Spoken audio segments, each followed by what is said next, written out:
Alright, hello everyone, and welcome back to this Let's Play of Myst. Last time we went to the mechanical gear age and got 2 more pages. So I think in this episode we are going to go check out the ship, I think. Yeah, I think we're going to go check out the ship. Yeah, so let's go. Let's go for it.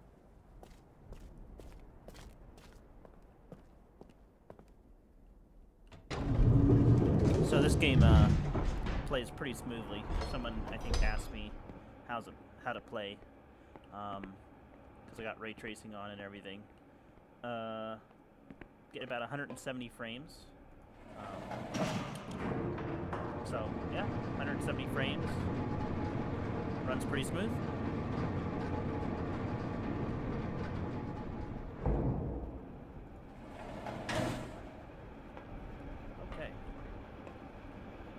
So I don't actually think I moved the towers. So I think I gotta go do that. Gotta go do that. Whew. Look at that floor. It's beautiful. This is the Unreal Engine. It's such a great platform. Okay. So we did that. We did that. What else is there? Oh. Ship.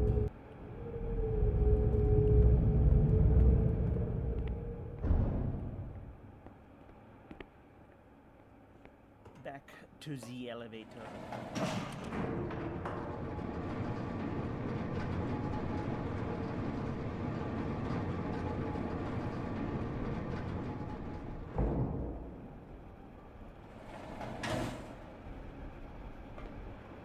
Okay. 60 volts.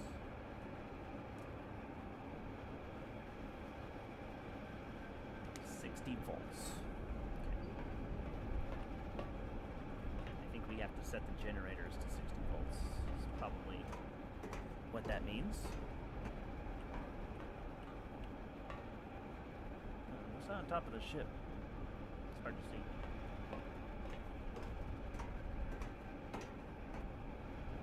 So, I think I turned the music down too low. So I'm going to turn it up. Because some of the music is loud. Some of the music is quiet.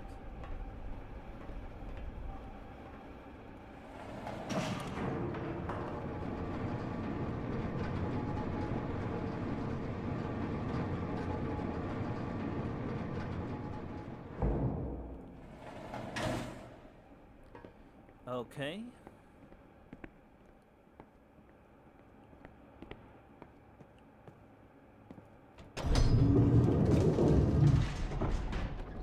So, let's go to this generator room. What is this? Ah. Let's go down here.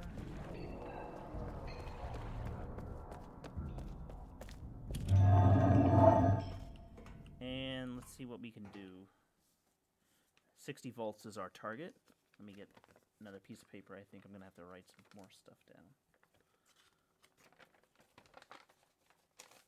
Okay. Now we have 10.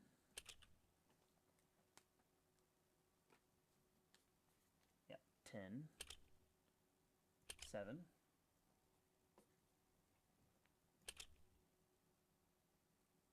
What is that? I can't read that. Is that 6? 8. That's what that is.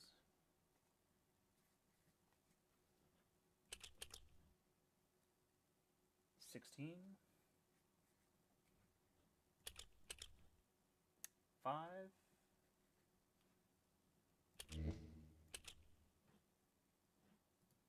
What is that? 1.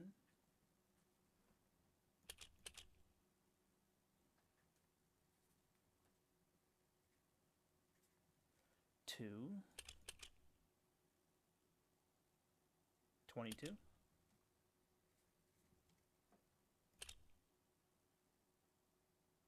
19.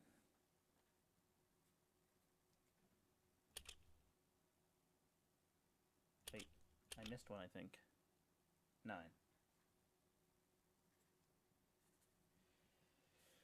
Okay, so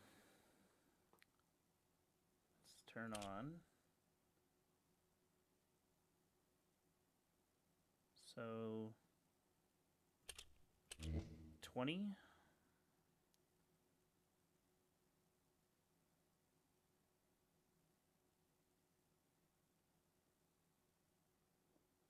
That's 20. This should be third. Oh, what? Oh, yeah. 20. This is 22. Which gets us to 42. This is 8, which will take us to 50. And this will be 60. There we go. 60 volts. Oops. Okay. There's no power to the ship. Why is that? Probably gotta go do something.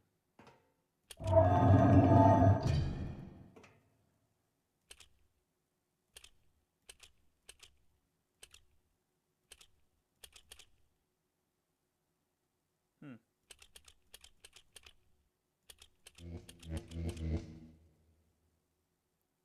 $60.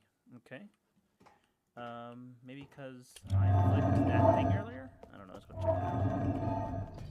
Because the power is set right now. 60 volts.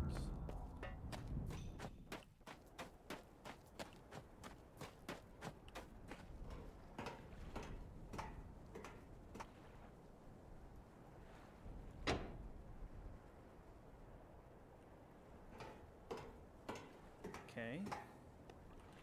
Did that turn something on?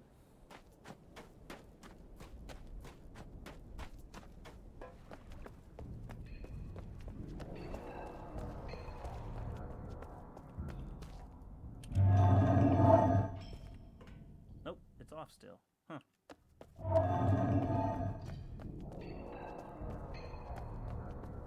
Well, it was working earlier. What did I break?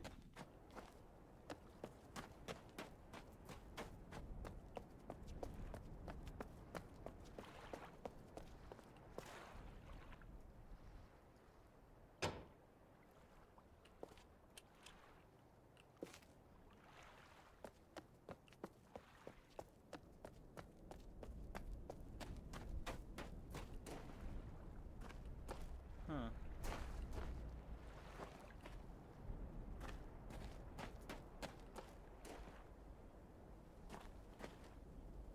Maybe I gotta turn all these off. Maybe that's what it is? Because there was something about switching these off.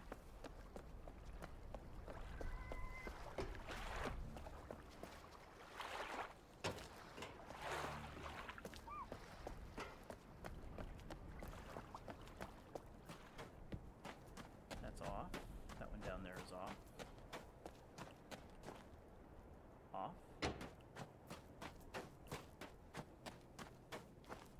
On. And this one is off. Okay. Oh, this one's on. Off. Did that do something?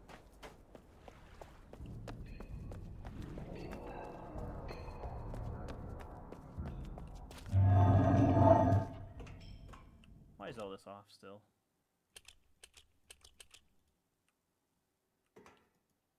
I can't do anything here. Oh.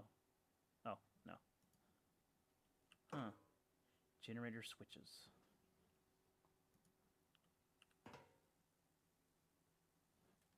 Oh, maybe if you overvolt it, you have to go reset the switch up here when all the power is off. Maybe. It's a stab in the dark, but let's see if it works.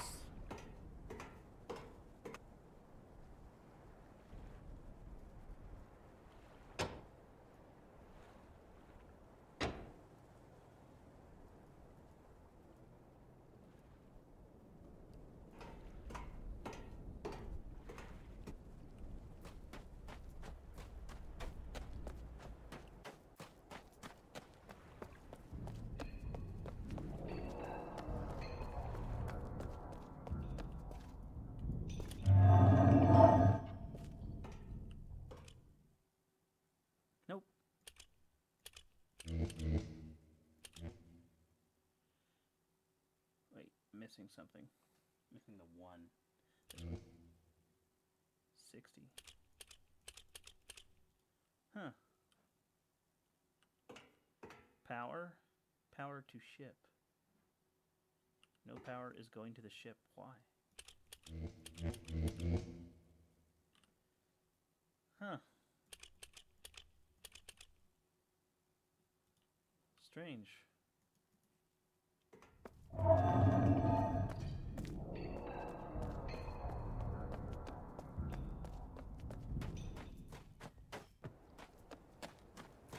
Is there some sort of reset button I missed?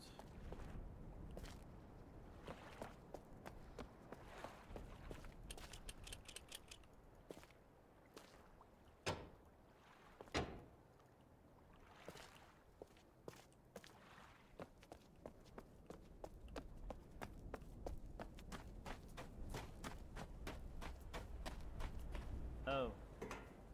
Okay.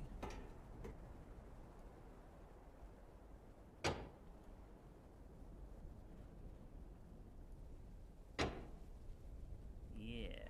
So I guess you gotta reset both of these for it to work? Oh.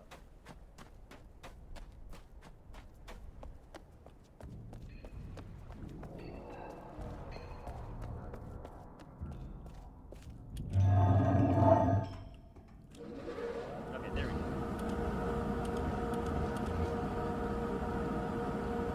Journeyman electrician. Okay, 60 volts. Got an achievement too. Solve the generator power puzzle. Okay. Now you can run to the ship.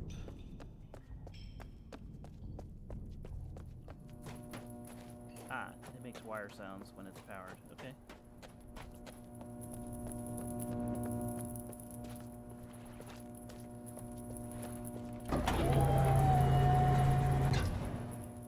Oh boy. What is this?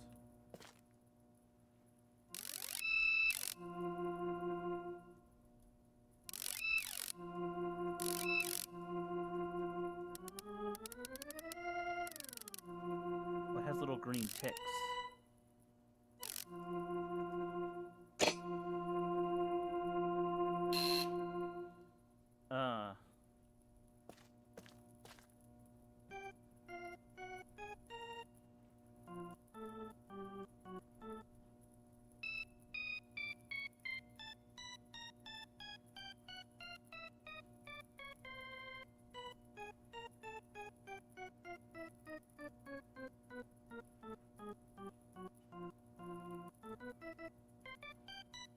Alright. I have to be missing something. Is it on the back side of the door? No?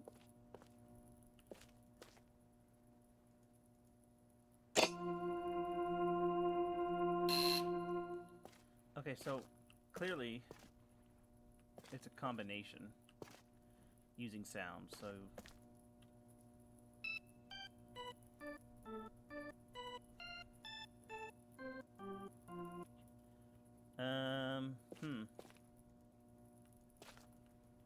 Uh-oh. Is there something I'm missing? It has to be.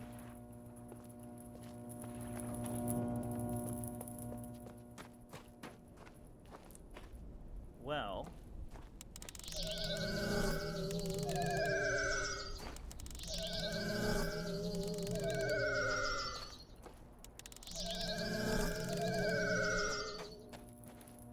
Butterfly.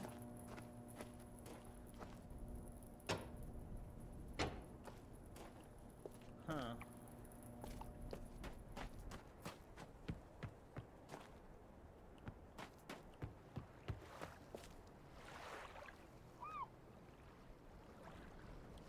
Well, let me go back in here into the tower and see if I can figure something out.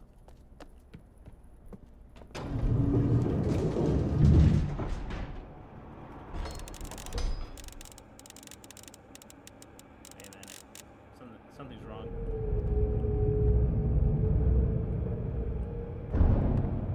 Come on, baby. Wait. What's going on here? guess it disappears after I solved everything? Useless now? I don't know.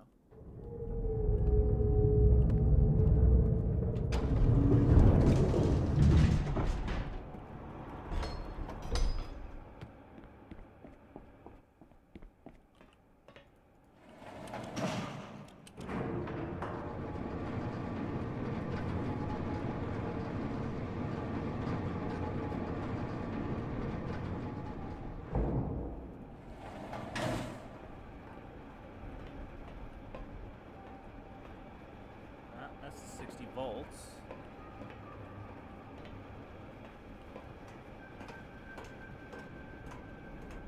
I don't see anything. Okay, well, I'm a bit stuck. I'm sure we'll figure it out.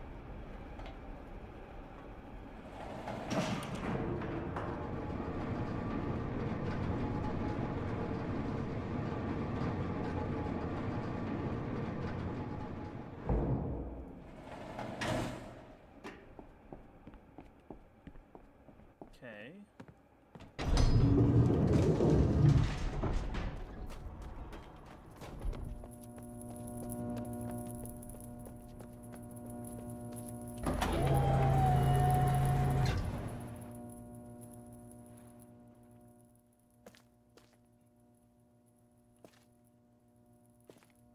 Something, I'm missing something here.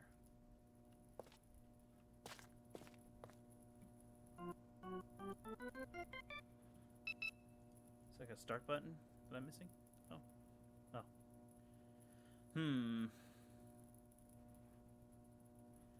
I don't know.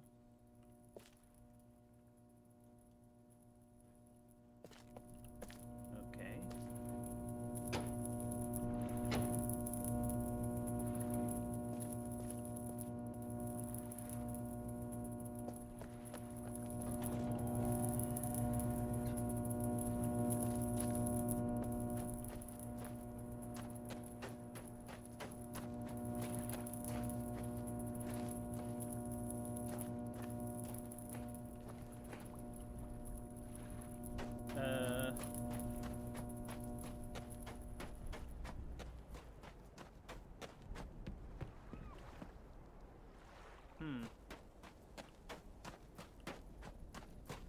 I am actually at a loss of what to do.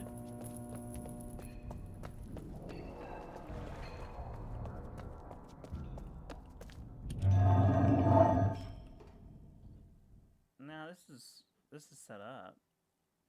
I think we're done in here.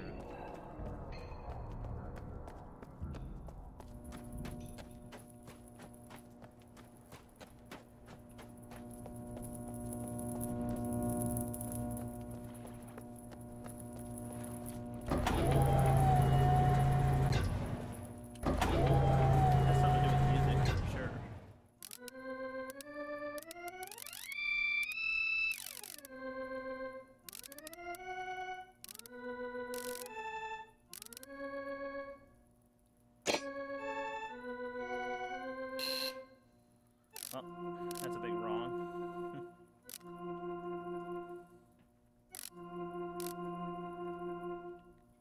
I really feel like I'm missing something. This doesn't seem to do anything. Yep, doesn't seem to do anything.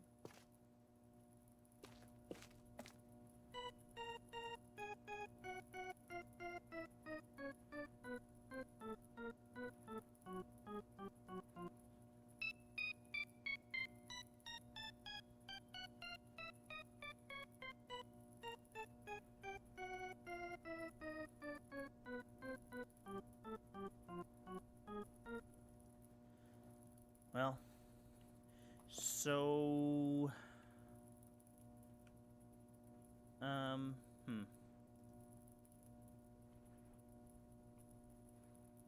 I think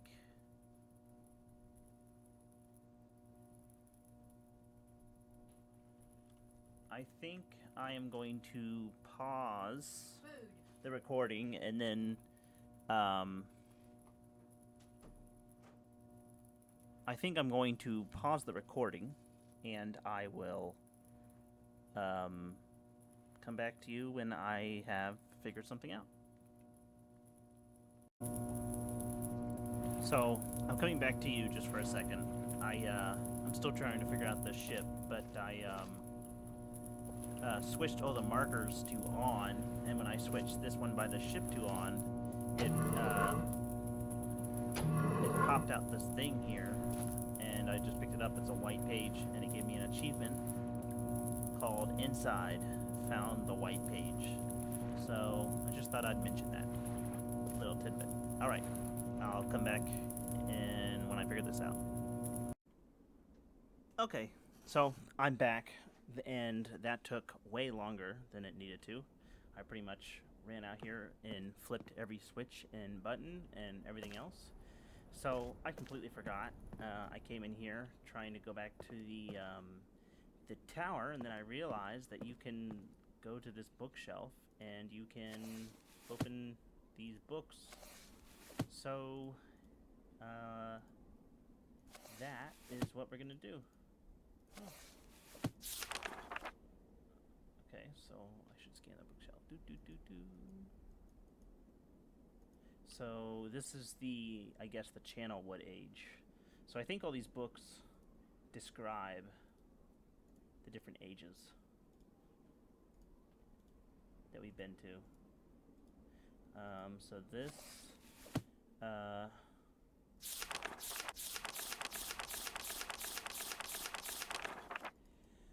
okay, it's going to be a lot of reading, I guess, but let's get to it.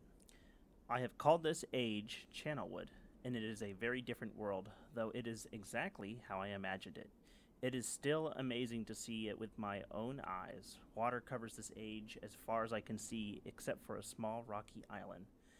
Elsewhere there are only trees which grow directly out of the water. A myriad of thin wooden passageways are built just above the water and disappear into the forest. I assume they were built some time ago, for they appear aged. I am eager to discover more about this land and its people, but I have arrived here late and I must rest. I was awakened this morning by strange noises coming from a pathway adjacent to the one on which I had slept. I saw a group of monkey-like people heading in my direction. They had not seen me yet. I did not feel threatened by their presence. Their response to me was one that I would have never expected. After staring at me for a short time, they fell to their knees and began what appeared to be some sort of ceremonial worship. I tried to speak to them, but they did not understand my language. Instead, they indicated through enthusiastic hand motions that I was to follow them. As we walked, I began to notice that the waters below us were changing colors. Slowly, subtly, they would change from deep blue to muddy orange, then from muddy orange to beautifully clear.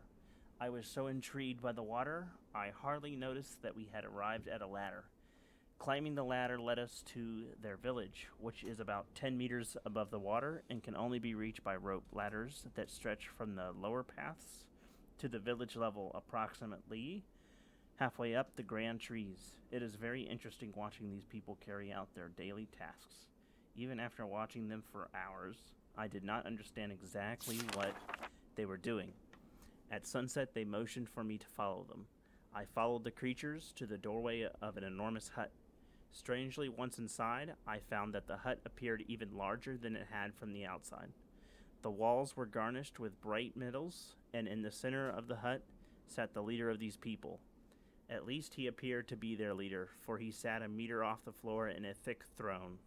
Guards surrounded the strong creature, who was dressed in many exotic, colorful fabrics.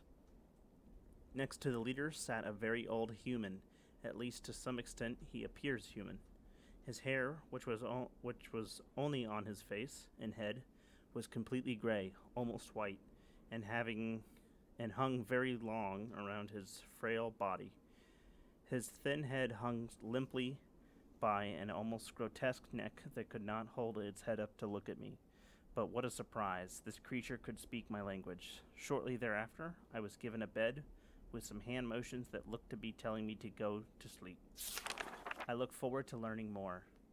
As I suspected, the ancient creature is a human, but he is old but he is old beyond his own reckoning and seems almost insane. However, the tree dwellers almost revere him as a god. They are treating me now in the same fashion, which makes me feel very uncomfortable. It is almost impossible to understand this old man. His voice is feeble but wild. He has adopted much of the language of the tree dwellers. He himself told me he had not spoken our own tongue in ages. He attempted to explain to me the history of this place. The following is my best translation of what he has told me. Many years ago, the humans and tree dwellers lived together in this place, which was then a vast island. They interacted very little. The humans dwelt on the ground, and the tree dwellers lived high above the humans. Occasionally, the island was disturbed by mysterious rumblings which happened randomly. Some sort of tectonic or volcanic action, I suspect. The sometimes slight, sometimes heavy tremors would only last a short time. They then would stop, allowing everything to return to normal. One day, things changed. The rumbling began and grew quickly to unprecedented levels. Soon it became apparent that the entire island was sinking slowly into the ocean around them. Many of the humans died that day, but not before sacrificing themselves in order to stop the sinking of the island. The humans who lived through this catastrophe moved into the trees, where they gradually died out. Maybe because they were unequipped for such an environment, but I'm not sure. This is the story the old man communicated to me, although many details are very unclear in my mind. I am especially confused as to how the humans saved the island from completely sinking. In fact, I doubt the accuracy of that part of the story. The island must have stopped on its own, yet the old man believes in the truth of the story as if he had been there, and the tree dwellers worship him, and apparently all humans he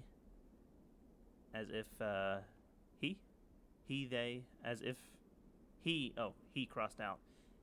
If they were heroes or gods. The old man ended our conversation today with an event which I will never forget.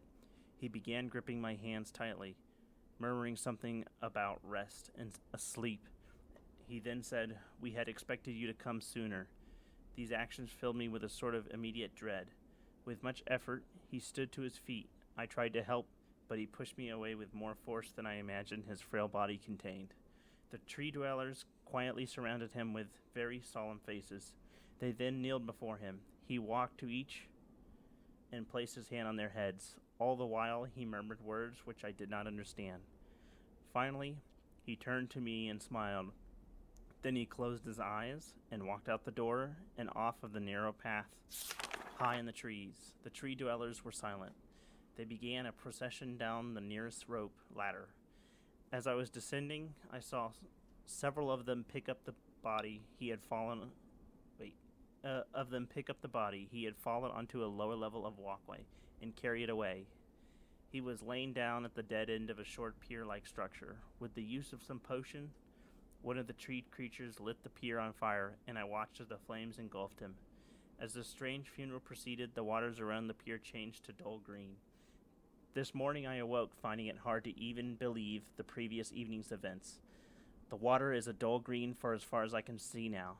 For some reason, the water no longer shifts color.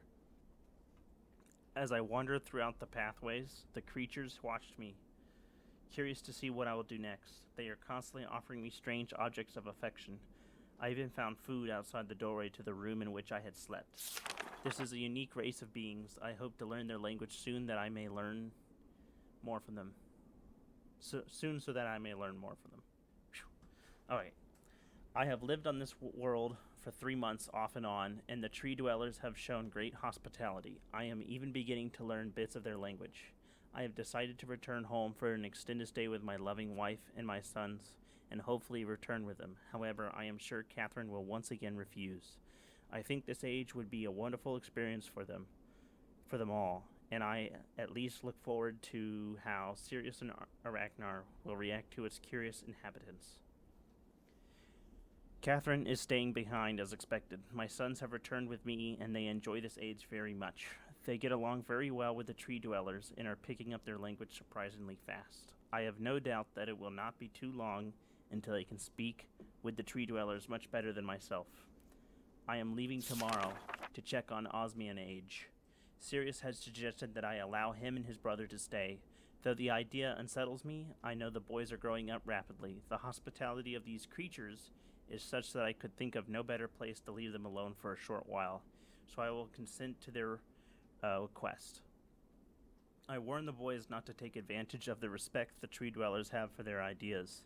They seem to understand my warning, and I have faith they will follow it. Much to my dismay, upon arriving in Everdunes, I learned that Pran and her people are continuing to be menacing by the Choctic. I fear for their survival and plan on returning to her shortly. After checking on Sirius and Arachner, here. See Everdunes Journal for more information. After watching Sirius and Arachner, I see they are handling things very well, and I think I can put to rest any fears about leaving them in Channelwood Wood again. And for a little longer time. Wait a minute. I can put to rest any fears about leaving them in Channelwood again. And for a little longer time. Hey, you changed color for that one little bit. Alright. The tree dwellers seem slightly distressed that I am leaving, but are happy that Sirius and Arachner are staying behind again. I've been gone for over 3 days and have been to many different places. I had to tell Sirius and Arachner about Pran's death today, and they were visibly shaken, although they only remember her from their childhood. Catherine has suggested that it would be wise for Sirius and Arachner to leave Channelwood for a while, and I have to agree. They will be returning with me when I leave again. I have told my sons that they will be returning with me in 2 days. They spent the entire night telling me of an adventure they experienced in my absence, and it was rather remarkable. It seems they constructed a boat with the creatures and traveled some ways out into the surrounding waters. I enjoy hearing them talk excitedly of their adventures, and am reminded of my own adventures as a child. I finally understand why the tree dwellers have been giving me their many inks and insisting I write with them. Looking through some of my past entries, I see now that the inks have changed from the black I thought they were to various different colors. I have shown some of the creatures my journal, and they laughed and howled. I did not know they had such a sense of humor. Even now I look through this very colorful journal, I cannot help but laugh myself. Oh, so that explains the colors.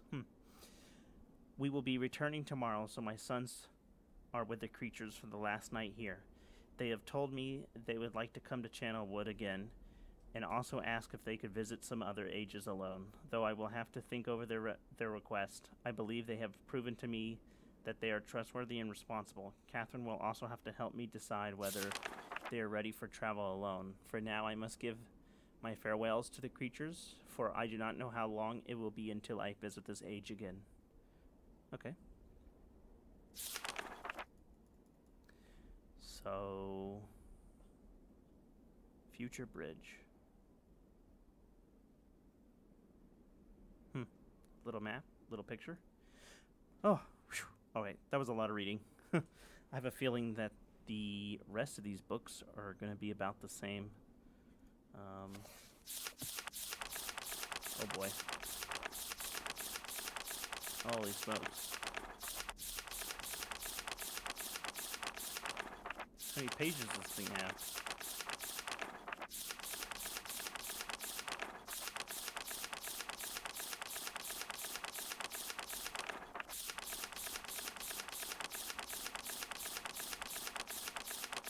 What? No way. No way.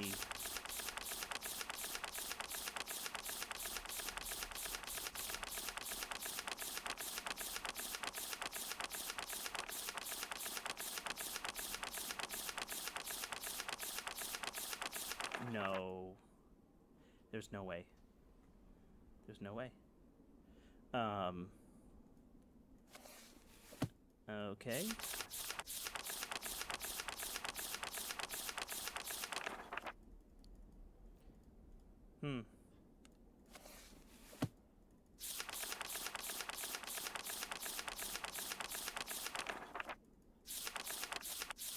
So this is the book we actually need.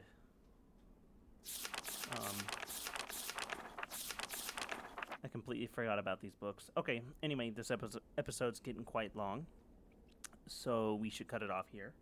Yeah, probably the next episode we'll probably read some of these books. What's this called? Silencia of Myst. So that's about the ship. This is gear book. So we'll probably come back and read these books in the next episode. Yeah.